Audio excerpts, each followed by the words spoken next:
Hey, Carrie Burchell here. Pleasure to spend some time with you. I wanted to share a really powerful discussion with you that I had this week in one of my coaching sessions with a client. Now, this could be anybody. I might have had this conversation a million times, so still protecting the confidentiality of everyone involved. This client was talking through that dilemma that we've all had at some point where you're maybe wanting to help before the person is really ready for your assistance. So it's like the giver in us that wants to give support to help them move forward. Sometimes people call it the pleaser. I recognize this one as a recovering pleaser myself.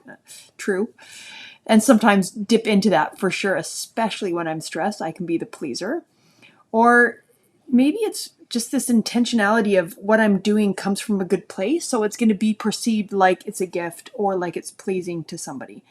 And that really stems from our need to know that we have value and that external stimulus of validating and appreciating the work that we're doing, right?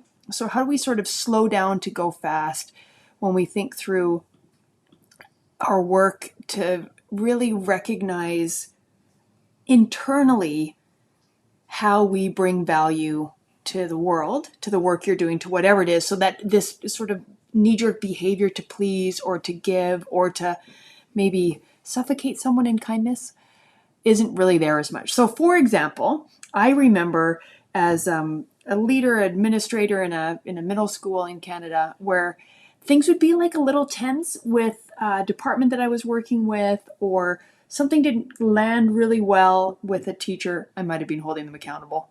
And so I would gift them, like I would put in a chocolate bar in their mailbox, or I would bring cookies to the next, homemade cookies, to the next department meeting, trying to smooth things over. How do you think that stuff came across, right? Looked manipulative. So this analogy with my client came up this week, and they were just spontaneously saying, like, look, if I see that my neighbor's car is dirty, I'm a nice person, a nice neighbor, if I go over and wash it for them. Like, why would that be perceived any other way than how I intend it? Which is a great question, right? Because that well-intended, well-meaning, I'm going to go and clean my neighbor. Maybe you have some insider knowledge, right? They just had a baby, maybe somebody's sick in the family, whatever the justification for doing a nice person deed, right? Well, how could that look, right? You intended as this nice person thing. It might be received that way. That's one option. Another option might be, how come my neighbor doesn't think my car is good enough? How come my neighbor's doing stuff that I was going to get to this weekend? Apparently, I need to do it faster. How come my neighbor thinks I'm not good enough to do this? Or why is my neighbor meddling? I'm fine with how dirty my car is, which would be my car right now, and I'm fine with it too. So thinking sometimes how we intend to come across really isn't helpful. And if you're not managing the pleaser and the giver, and you go the extra mile like I used to, bringing in cookies or, putting in little love notes or whatever the thing is, it can look really manipulative. So you want to ask yourself a couple of questions. One, is the person wanting what I want to do for them? So do they want it? Two, have they asked for it? And three, what are possible perceptions they might have if I do this? So do they want it? Do they need it? And what could be the perception of it if I did it, right? So if you have a neighbor that is having a struggle with somebody being sick, and they've said like, oh my gosh, I'm so far behind, it's driving me crazy, I hate taking the car to the hospital when I go to visit my loved one, and you offer, hey, I'm washing my car, it's nothing for me to do yours, how does that land? Right, that's an organic, makes sense. They're talking about it, still having that communication so that you're managing the narrative about why you're cleaning their car for them. Do they want it? Do they need it? And what are the other perceptions? So even if somebody says, gosh, I hate driving this dirty car, it's so muddy, and you're not having that overt conversation with them and you clean their car to be supportive because they're complaining about how dirty their car is when they visit the sick person, what's the story possibly around that, right? This person's stressed because their loved one is sick. So they're head full. They might not even remember having this quick conversation with you complaining about their car being so dirty. Right? So you do this extra mile thing because they gave you sort of a hint about something they want to have done, and what are their perceptions that they could have around that?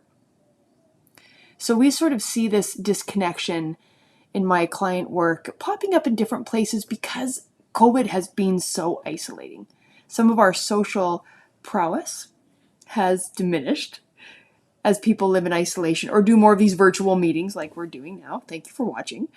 And so we need to almost warm up and be a little bit more direct and curious about what's happening in people's mind when we go to give and to please and to love on them. Because it's not always going to come across the way we intend it to. And if we really broke it down, what's your motivation for being the pleaser and the giver, right?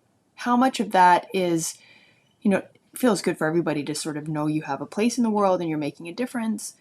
And that external feedback can validate who we are. Certainly there's a role for that, like our identities are formed by some of that feedback.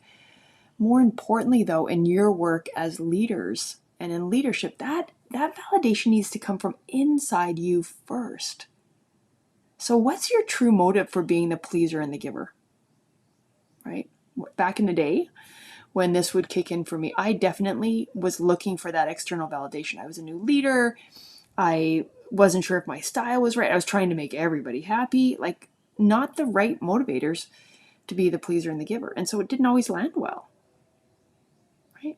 So my challenge for you in your leadership, whether that's with your parents, your kids, your community, your church, your businesses, your corporations, is to think about your tendency to please. Are you doing it the right amount? Are you missing some opportunities where that validation could go a long way in motivating an employee? Because we all do need some external validation. Or is it a case where you're maybe missing some narrative and perception that other people have when you step up and are the giver and the pleaser? That strategy of slowing down to go fast, to really think about where you can own your influence so that you're helping people thrive. And sometimes that's by not being the pleaser and the giver and actually being so altruistic. It's such an irony, right? Because the pleasers and the givers and those gestures come from such a good place and is not always landing in the way we want. So I would love to connect with you. Again, my name is Carrie Burchell, and I am found at carrieburchell.com. I'd love to connect. Feel free to set up a time to chat with me there, and we can hear about how your world's going and where that spin is kind of catching you into maybe some shifts that you want to see in your organization or your immediate influence. Catch you next week on Shine Like a North Star.